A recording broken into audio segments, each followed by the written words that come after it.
Hi, I'm Samantha, and I left home. I'm sitting at the bus stop, and I don't care where I go, but away from here, to never see my crazy mom again. You think I'm exaggerating?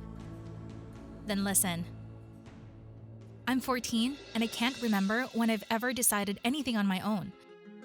It doesn't matter whether it was what skirt I wear to school that day or where I want to go after school. I don't decide anything. Everything is always controlled by my mother. As soon as I learned how to talk, I realized that I always have to ask my mom about everything. She knows best. She's experienced. She doesn't want me to repeat her mistakes. About that, I listened to every day all the time. At first, everything was okay because mom was telling dad what to do and how to live. But when we celebrated my 6th birthday, my dad went away on a business trip and never came back. And then it turned out that he and my mom were divorced. We rarely see him because my mom keeps telling me that he's a loser and it's better not to hang out with that kind of guy. I was growing up, and I slowly began to realize that my mother's control over my life was not normal. My friend Nancy, on the other hand, is not like that at all. Her mom doesn't control Nancy's every move. She's just there for her. She and Nancy are friends, and sometimes they talk about things so secretly that it's like, wow, I would never dare to talk to my mom about something like that. And recently, something happened that makes me want to run away from home. I'll tell you exactly what in a minute, but for now, please subscribe to the channel and click on the bell so you don't miss new stories. Many of my girlfriends have already started dating boys. My mom always gave me a disdainful reply when she saw a guy and a girl my age walking down the street hand in hand. Well, if she accidentally saw a couple kissing somewhere, oh, that was horrifying. She would throw a loud tantrum about what their parents were doing wrong and that it was inappropriate at that age. Nancy laughed at my mom's reaction because she was already dating Jack from our school, and her mom knew about it. Nancy's birthday was coming the next week. She invited me over, saying it would just be Jack and me. We'd have a few laughs. My mom strictly told me to be home by 9 o'clock and not to eat chips and cola. I nodded silently as usual and exhaled already. Knocking on the door, Nancy. The door opened for me. It was a guy I didn't know. I was taken aback. This was Nancy's house, but why was he on the doorstep? Who are you? And where's Nancy? I blurted out. The guy smiled and invited me in. He introduced himself as Luke, Jack's friend, and said that Nancy had invited him to her birthday party too. As I walked down the hall to the room with my legs shaking, my insides were shaking as well. Nancy had decided to get me a boyfriend. She'd been asking me to go on a date for a long time, but knowing what kind of reprimand my mother would give me later, I'd refused. And there was no way to get out of it. At first, I wanted to be mad at Nancy. Why set me up like that? But the guy was so sweet. Luke and I had so much in common. He wasn't much of a party guy, and he spent a lot of time with his books. But at the same time, he wasn't a nerd like me. But I could talk to him about anything. Nancy and Jack sat in a corner all evening, smiling at me and Luke. And I lost track of time. We chatted and joked until someone knocked loudly on the door. Nancy opened the door.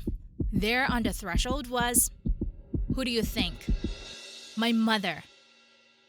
It turned out that it was 10:30, and I was a whole half hour late getting home at the appointed time, and that my mom didn't know what to think.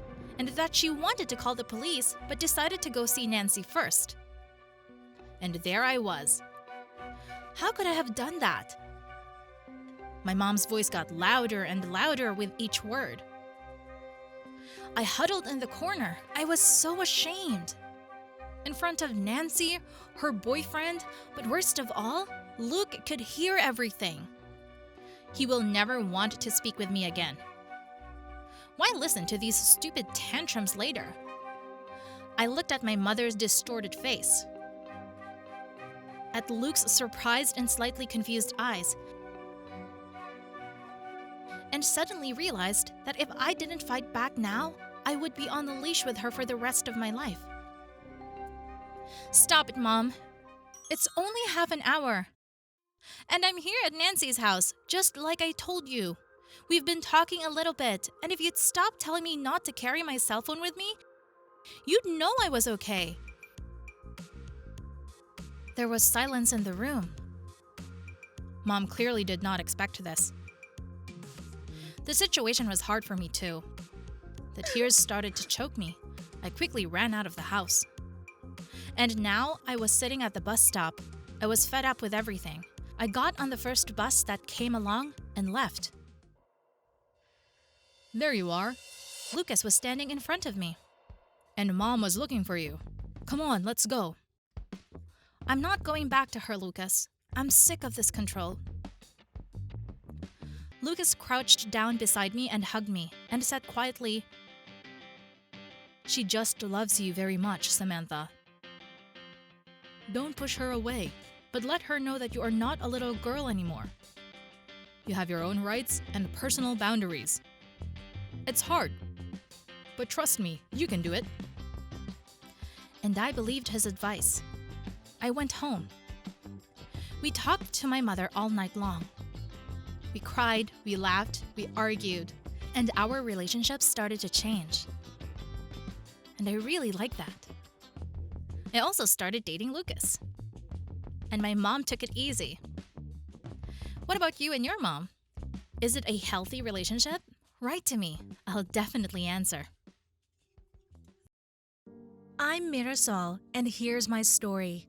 For as long as I can remember, my mother and I lived very modestly in one of the poor neighborhoods of New York City. Sometimes we even lived on the streets. Mom was always working hard. When I turned 12, I started helping my mom. She cleaned rich people's houses. She taught me all the tricks of the trade. One day, my mother's friend, who was also a house cleaner, got sick and asked my mother to take her shift. My mother and I arrived at the address early in the morning to have time to do everything before the evening. We had to do a full house cleaning. I gasped when I saw this gorgeous property. It was huge and incredibly beautiful. Mom knocked on the door timidly. A surly butler opened the door. He gestured for us to come in and quickly explained what we had to do. We got down to business. There were 12 rooms in the house, and we had managed to clean 4 before lunch.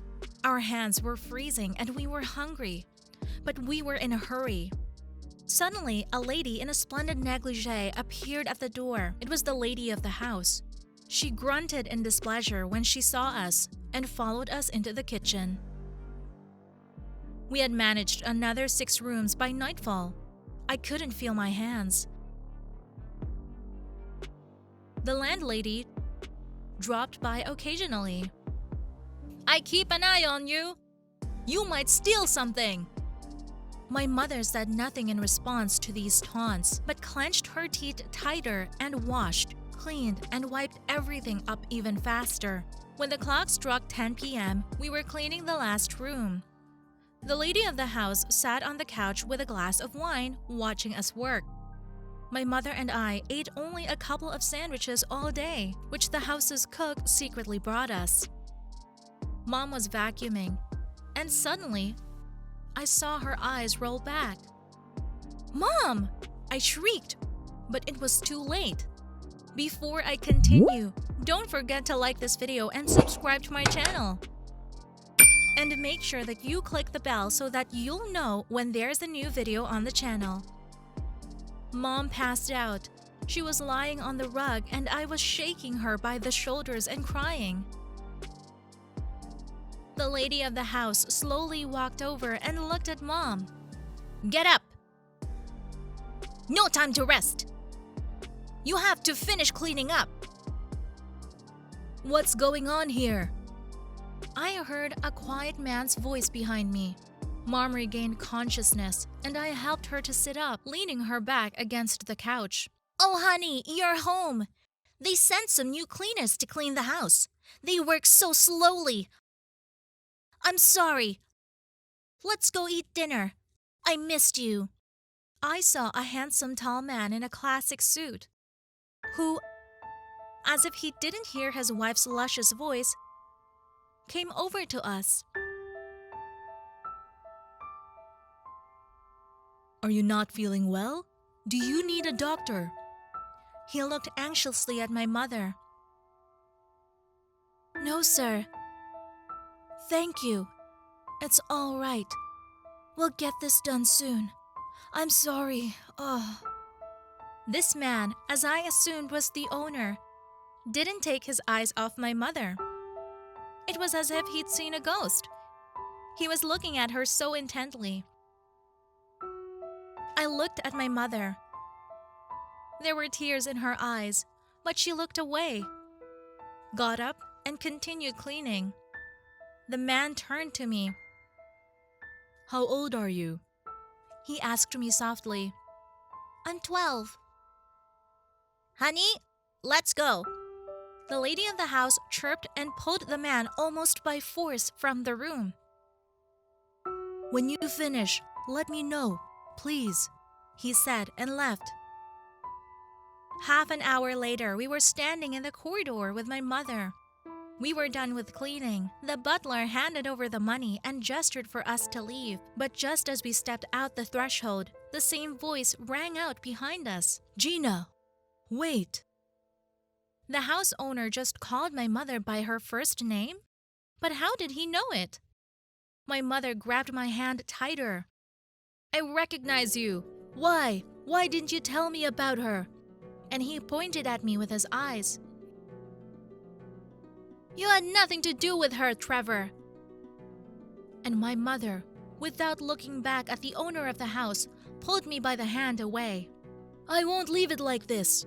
I'm not letting you go again, Gina." The man shouted. It was a miracle that we caught the last train to get home. Mom was silent the whole time. We drank some tea and went to bed. But I couldn't sleep. All this story kept me awake.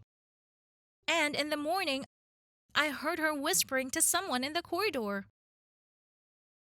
When I got to the door, I heard, "Yes, it was him. My Trevor. And he understood everything. That Marisol is his daughter." And my mom started sobbing. My knees buckled. So I have a father, a rich father, who didn't know anything about me. Why is my mother hiding this from me? Should I tell her that I know her secret? What would you do in my place? Please write. I'm looking forward to your thoughts.